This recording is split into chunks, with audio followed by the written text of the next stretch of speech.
ఇప్పుడు ఎక్కడ చూసినా ఏపీలో టీడీపీ వచ్చిందని పెట్టుబడులన్నీ అమరావతికి వెళ్తాయని, దీంతో తెలంగాణలో రియల్ ఎస్టేట్ తగ్గుతుందని ఎవ్వరికి తోచిన విధంగా వారు రకరకాలుగా చెప్తున్నారు.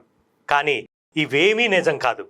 2014లో రాష్ట్రం విడిపోయినప్పుడు కూడా ఇక తెలంగాణలో రియల్ ఎస్టేట్ పడిపోద్దని, రేట్లన్నీ తగ్గిపోతాయన్నారు చాలామంది. కానీ వాస్తవం ఏంటో మనం మన కళ్ళతోనే చూశాం.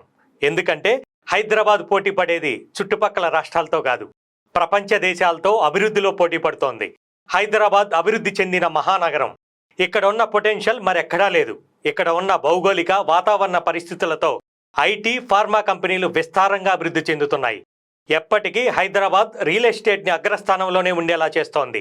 ఇంకా ముఖ్యంగా తెలుసుకోవాల్సిన విషయం ఏంటంటే, ఇక్కడ 15 నుంచి 20 లక్షలు పెట్టి ఇన్వెస్ట్ చేసేవారు హైదరాబాద్కు చుట్టుపక్కల కొనుక్కుందామని చూస్తారు, కానీ దూరంగా వెళ్ళి వేరే రాష్ట్రాల్లో ఇన్వెస్ట్ చేద్దామని దాదాపుగా ఎవ్వరూ అనుకోరు.